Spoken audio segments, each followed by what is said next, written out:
Sa gitna ng Maynila, matatagpuan ang Luneta Park, isang yaman ng kalikasan sa kabila ng urbanisadong kapaligiran. Pinangangalagaan nito ang alaala ng bayaning si Jose Rizal at naglilingkod bilang simbolo ng kasaysayan. Bilang isang sikat na destinasyon, ang Luneta Park ay tanyag sa mga lokal at dayuhan. Walang duda na isa ka sa mga nakatungo rito kasama ang iyong pamilya.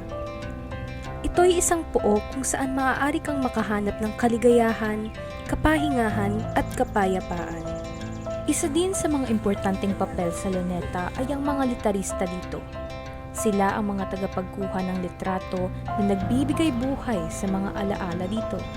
Ngunit ngayon, marahil ay nauusungan na sila ng teknolohiya at unti-unti nang nakakalimutan.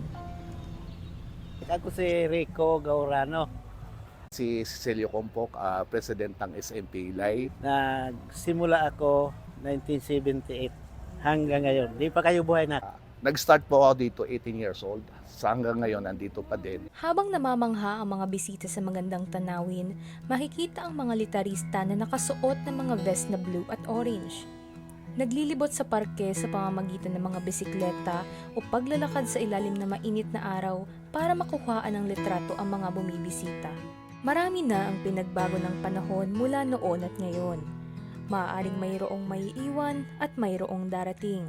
Ganon din ang kaso para sa mga litarista ng Luneta. Malaki. Malaki ang pinag-iba ngayon, noon tsaka ngayon. Noong araw, black and white pa. Ang shot nung araw, 2 pesos ang 50 centavos. Kasi nung araw, kung di ka talaga nag-aaral sa fotografiya, hindi mo matutunan kung paano ka kukuha ng magandang posisyon o magandang kuha ng litrato. 3 piraso yon. Napakamura pa naman ako. Na nagsimula ako. Sa ngayon, ang ultimong bata, kaya mo ng pindot ka na ng pindot eh. Kaya malaking pagkaiba. Mas ngayon, mas mainam ngayon dahil madali lang gagawin. Noong mga araw ay 10 piso lamang ang singil sa mga customer para sa 6 na kopya ng kanilang litrato, kumpara sa ngayon na halagang 50 pesos na ang bayad para sa 2 kopya. Ang pag-usbong ng teknolohiya ay talagang nakakapagpabago ng mga pamamaraan sa iba't ibang aspeto ng buhay, kasama na ang pagkuha ng litrato. Sa pagiging abot kamay ng cellphone, mas pinadali na ang proseso ng pagkuha ng mga litrato. Dahil dito, mas nababawasan na ang gusto magpa-picture sa kanila. Marami noon kasi hindi na kami nangangalok noon. Kusa lang lumalapit, pinakalabit lang kami. Kuya, picturean mo kami. Ngayon, kailangan mangalok ka ngayon. Kasi kung hindi ka mangalok, wala kang customer. Sa dami namin, dami nangangalok. Kung hindi ka mangalok, talo ka, uwi ka ng luhaan. Minsan, isang araw, wala kang zero ka. Malaking pagsubok din ang kanilang dinanas sa pagdaan ng pandemya at tuwing tag-ulan dahil sa kawalan ng kita. Subalit mayroong malalaking pagsubok, tinatanaw pa rin nila ang kahalagahan ng tradisyonal na pagkuha ng litrato. Kailangan natin yan. Kailangan lalo higit sa lahat nung mga sinauna, yung mga matatanda pa. Tradisyon na ng mga Pilipino ngayon. Ang Pilipino kasi, mahilig sa litrato. Kaya hindi mawala to. Traditional talaga nila may retratong hard. May kopya. Hindi sila sanay sa mga bagong ngayon eh. So, sana nga, suportahan nila yung mga photographer dito kahit sa buong Pilipinas, kung saan mang mayroong ganitong hanap buhay na bilang photographer sa area. O lalong-lalo sa Luneta Park, sana suportahan po nila. Para sa karamihan sa kanila, ang pagiging litarista ay hindi lamang trabaho, kung hindi mahalagang bahagi na rin ng kanilang buhay. Sa lente ng namamasyal dito, wala pa ring tatalo sa kasiyahan na dala ng mga tradisyonal nating litarista. Ayun. Masaya siya. Ang ganda ng experience. Lalo na first time ko makapunta dito sa Luneta. Kahit na ang cellphone ay nagbibigay ng kaginhawaan sa pagkuha ng litrato, may natatanging karanasan pa rin sa pagpapakuha ng tradisyonal na potograpo.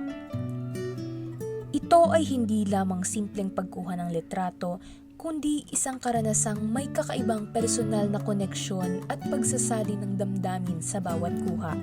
I mean, para ma-appreciate kasi sila. Kasi ako, na-appreciate ko yung craft nila, yung efforts nila, yung creativity nila in general. Ang saya lang makita kasi na, kahit yun na nga, may mga sarili na tayong gadgets, meron pa rin mga taong nag-appreciate ng traditional na photography. Marahil minsan ang naging palaisipan kung naiiwan nga ba ng panahon ang mga litarista sa Luneta.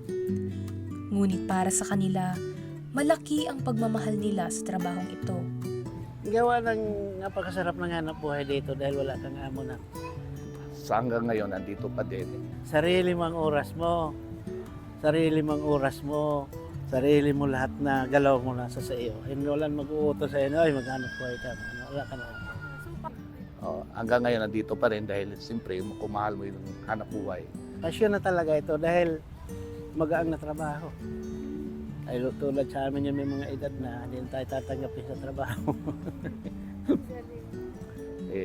Babalik ka rin dito sa ganitong sistema ng hanap buhay. Sabi nga ng iba, ang litrato ay naglalaho.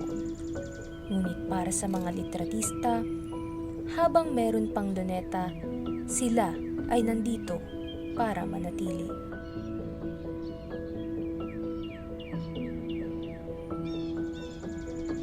Hanggat mayroong luneta, kailangan ng photographer. Kasi hindi makilala ang luneta kung walang photographer eh. Ayun ang mga binaril si Rizal, nandun yung mga kamera na kumukuha eh. So kasama namin ang luneta, ang photographer sa luneta.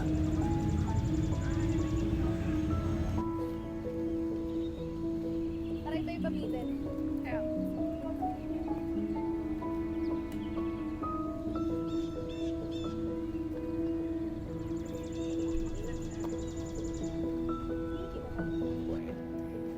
Maraming salamat. Okay.